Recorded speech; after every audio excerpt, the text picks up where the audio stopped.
Dukungan dan bantuan korban perang di Gaza dari Indonesia sebaiknya bukan atas nama agama tapi kemanusiaan. Penggalangan dukungan dan bantuan kemanusiaan untuk korban perang Hamas Israel mulai digulirkan di Indonesia. Namun, upaya penggalangan bantuan disebut akan sulit tanpa adanya perubahan sikap dari pihak yang bertikai. Seorang analis Timur Tengah mendorong agar bantuan yang digalang tidak berlandaskan pada kacamata agama, tapi pada kemanusiaan. Dalam laporan terakhir PBB, sedikitnya 187.000 warga Palestina telah mengungsi. Sejauh ini belum ada perhitungan kerugian atas perang ini, tapi Palestina juga akan menanggung biaya yang besar atas kerusakan infrastruktur. Israel juga dilaporkan melakukan pengepungan total dengan menghentikan pasokan listrik, makanan, dan bahan bakar ke Gaza, hal yang disebut membuat situasi makin mengerikan dan menyedihkan. Duta Besar Palestina di Indonesia melakukan sejumlah kunjungan dan pertemuan dengan perwakilan negara-negara Arab, termasuk perwakilan DPR RI untuk menggalang dukungan atas perang antara militan Hamas dan pasukan Israel. Dalam pertemuan di kantornya dengan sejumlah duta besar Arab Saudi, Dubes Palestina Zuhair Al-Shun percaya akan memperoleh bantuan dan dukungan menghadapi serangan Israel. Saya meyakini bahwa negara-negara Arab dan bangsa Arab bersatu untuk membantu Palestina dan mendukung Palestina, kata Zuhair dalam acara terbuka yang disorot media sebagaimana dilaporkan Kompas. Zuhair juga mengaku Indonesia selalu membantu Palestina dan mereka khawatir tentang Palestina. Sebelumnya, saya baru kedatangan dubes dari Iran. Mereka menyatakan bahwa bantuan Indonesia untuk Palestina begitu besar, katanya. Zuhair juga berkunjung ke gedung parlemen dan menemui Ketua Badan Kerja Sama Antar Parlemen, BKSAP, DPR RI, Fadli Zon. Dalam pernyataannya, Fadli Zon mengatakan Indonesia tetap berkomitmen menghapuskan penjajahan di atas dunia. Ia yakin Indonesia konsisten membela Palestina. Saya kira ini adalah perintah konstitusi kita dan Indonesia konsisten di dalam membela Palestina, katanya seperti dikutip dari Detik. Rangkaian pertemuan ini dilakukan Zuhair di tengah eskalasi pertempuran antara militan Hamas dan tentara Israel. Dalam laporan terakhir, perang antara Hamas dan tentara Israel sejak Sabtu kemarin merenggut sekitar 1.750 nyawa dari kedua belah pihak. Kebanyakan korban adalah warga sipil, anak-anak dan perempuan, termasuk yang meregang nyawa. Sekitar 3.900 korban luka dan Perserikatan Bangsa-Bangsa, PBB, melaporkan 187.000 orang di Gaza mengungsi. Jumlahnya diperkirakan terus bertambah. Berikutnya, Indonesia dorong koridor kemanusiaan. Pemerintah Indonesia dalam pernyataannya mengatakan saat ini fokus mendorong upaya menghentikan eskalasi kekerasan dan menghindari lebih banyak korban sipil. Pada Senin, 9 Oktober, Menteri Luar Negeri Retno Marsudi telah membahas hal ini dengan Menteri Luar Negeri Brasil sekaligus Presiden Dewan Keamanan PBB, Mauro Vieira. Dalam pertemuan itu, Menteri Retno menyampaikan perlunya upaya menghentikan kekerasan dan menyepakati koridor kemanusiaan. Indonesia juga sudah melakukan komunikasi dengan Organisasi Kerjasama Islam, OKI, mengenai hal tersebut, kata juru bicara Kemenlu, lalu Muhammad Iqbal dalam keterangan tertulis yang diterima BBC News Indonesia, Selasa 10 Oktober. Selain itu, Indonesia sudah melakukan komunikasi dengan Palang Merah Internasional, ICRC, untuk mengupayakan evakuasi WWNI yang berada di jalur Gaza. KBRI Amman, KBRI Beirut, dan KBRI Kairo disiagakan penuh untuk memantau perkembangan situasi di wilayah konflik dan memastikan perlindungan bagi WNI yang terdampak, tambah Iqbal. Dalam keterangan terpisah, Kemenlu Indonesia mengeluarkan peringatan perjalanan bagi warganya agar meninggalkan wilayah Palestina dan Israel. Dan bagi yang sudah merencanakan perjalanan ke kedua wilayah tersebut untuk membatalkan rencananya hingga ada pemberitahuan lebih lanjut dari pemerintah. Berikutnya, galang dukungan di media sosial. Di tengah situasi ini, media sosial di Indonesia juga dibanjiri unggahan-unggahan yang menyinggung ajakan agar Muslim sedunia mendukung militan Hamas yang disebut sedang membela Palestina. Salah satunya, video yang dibagikan akun Fakhri Fadzli dalam platform X. Video ini disebut disuarakan pemimpin Brigade Al-Qassam, organisasi sayap Hamas, Muhammad Al-Deif. Dalam pesannya, ia mengajak negara-negara Islam termasuk Indonesia dalam apa yang disebut jihad dalam pembebasan Masjidil Aqsa. Namun, video tersebut belum bisa diverifikasi. Menurut pengamat intelijen dan terorisme dari Universitas Indonesia, Ridwan Habib, ini merupakan seruan wajar dan itu satu hal yang rutin dari kelompok Hamas untuk meminta bantuan kemanusiaan, seperti makanan dan bantuan medis. Tidak sekadar pada serangan yang terakhir, tapi juga pada perang-perang sebelumnya.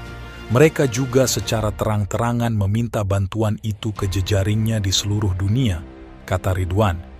Disebut biasa saja karena kelompok Hamas dirintis Ikhwanul Muslimin, gerakan yang menekankan rasa persaudaraan Islam, Ukhuwah Islamiyah, diinisiasi Hasan al-Banna di Mesir pada 1928. Jaringannya tersebar di seluruh dunia, khususnya di negara-negara Arab, termasuk Indonesia. Penggalangan bantuan ini, tambah Ridwan, tak perlu dirisaukan.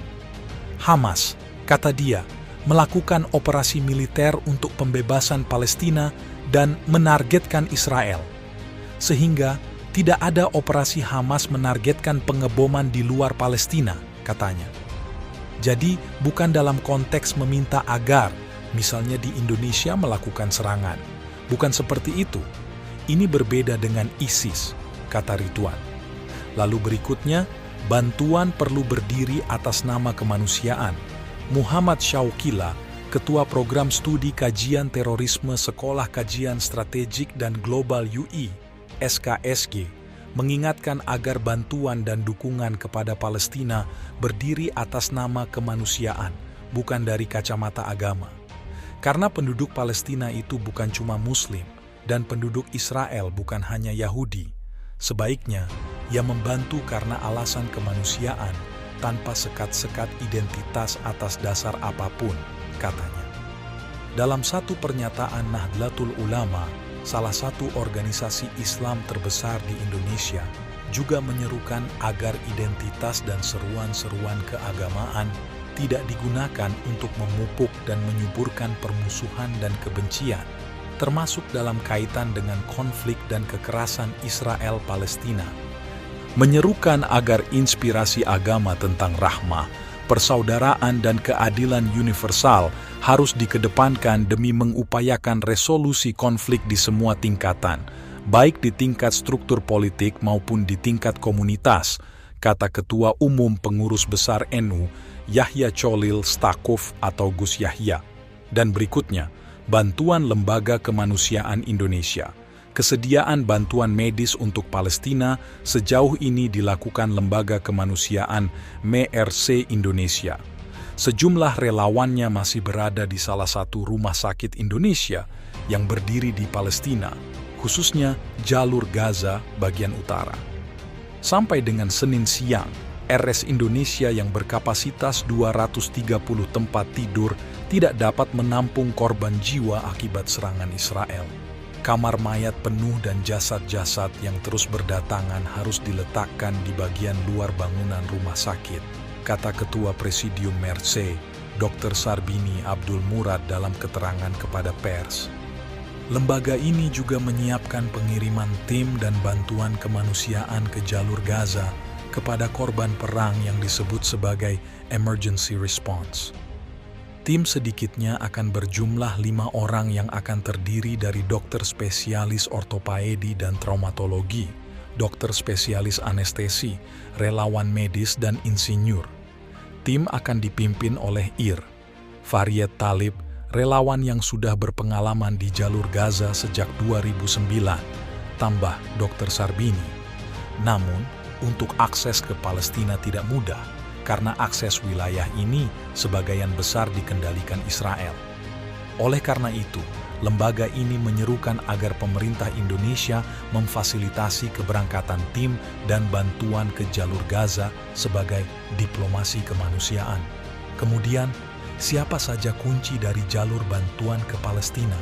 Seperti diketahui, Israel berkuasa atas ruang udara di langit Gaza dan garis pantainya, serta memiliki otoritas atas keluar dan masuknya orang dan barang melalui perbatasannya. Menteri Pertahanan Israel, Yoav Gallant, mengatakan bahwa ia telah memerintahkan pengepungan total di jalur Gaza. Israel telah menghentikan pasokan listrik, air, makanan dan bahan bakar ke Gaza. Selama ini, segala pasokan kebutuhan pokok warga Palestina sangat bergantung dari perizinan Israel, termasuk bantuan luar negeri. Sebelum perang pun keadaan di Palestina sudah mengerikan. Jadi sekarang yang dilakukan Israel membuat situasi makin mengerikan dan menyedihkan, kata peneliti politik Timur Tengah BRIN, Nostalgiawan Wahyudi. Saat ini koridor bantuan internasional, salah satunya hanya bisa dilakukan Mesir yang juga memiliki otoritas keluar masuk orang dan barang dari perbatasannya ke jalur Gaza. Kita melihat paling dekat, Lebanon ataupun Mesir mau membuka sementara sirkulasi pasokan makanan, itu akan lebih baik. Bisa sangat menolong. Tapi saya tidak yakin Israel akan membiarkan begitu saja, kata Nostalgiawan. Sejauh ini, Mesir telah melakukan pendekatan dengan Israel dan Hamas agar keduanya bisa menurunkan eskalasi. Negeri piramida ini meminta Hamas memastikan keselamatan sandera warga sipil Israel dan mendesak Tel Aviv menahan diri, seperti dilaporkan kantor berita Reuters. Dengan Hamas secara spesifik, Indonesia belum punya hubungan diplomatik yang sedemikian kuat, lanjut Nostalgiawan. Indonesia, sama seperti negara Islam lain yang tak memiliki hubungan diplomasi yang kuat dengan Hamas Israel, bisa melakukan tekanan ke Dewan Keamanan PBB agar mengadakan rapat darurat, kata Nostalgiawan. Dewan Keamanan PBB bisa akses lebih cepat. Desakan itu perlu dilakukan negara-negara Muslim yang tidak memiliki hubungan diplomatik resmi seperti Indonesia ke Israel, katanya. Selain itu, negara yang menjadi kunci lain dalam menurunkan eskalasi Hamas Israel adalah Saudi Arabia. Sejauh ini, terjadi penjajakan normalisasi antara negeri itu dengan Israel.